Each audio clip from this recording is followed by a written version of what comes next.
1 Samuel chapter 24. Now it happened, when Saul had returned from following the Philistines, that it was told him, saying, Take note, David is in the wilderness of En-Gedi. Then Saul took 3,000 chosen men from all Israel and went to seek David and his men on the rocks of the wild goats.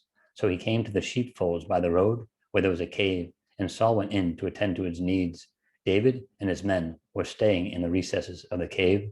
Then the men of David said to him, This is the day of which the Lord said to you, Behold, I will deliver your enemy into your hand, that you may do to him as it seems good to you. And David arose and secretly cut off a corner of Saul's robe.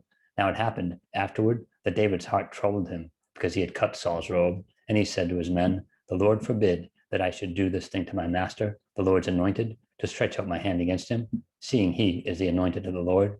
So David restrained his servants with these words, and did not allow them to rise against Saul. And Saul got up from the cave and went on his way.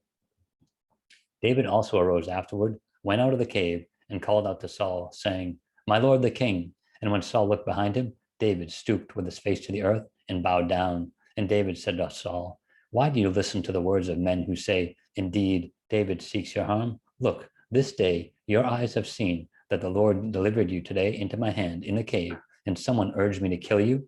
But my eyes spared you, and I said, I will not stretch out my hand against my Lord, for he is the Lord's anointed.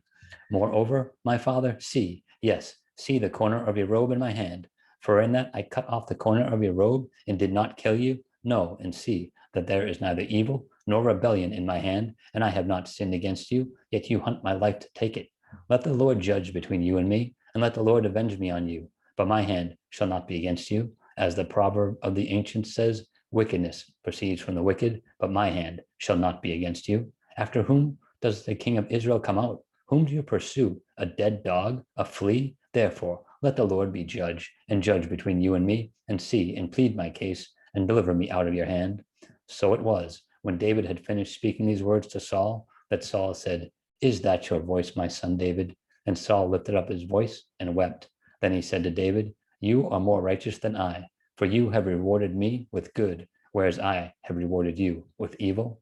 And you have shown this day how you have dealt well with me. For when the Lord delivered me into your hand, you did not kill me. For if a man finds his enemy, will he let him get away safely? Therefore, may the Lord reward you with good for what you have done to me this day. And now I know indeed that you shall surely be king, and that the kingdom of Israel shall be established in your hand. Therefore, swear now to me by the Lord that you will not cut off my descendants after me, and that you will not destroy my name from my father's house. So David swore to Saul, and Saul went home, but David and his men went up to the stronghold.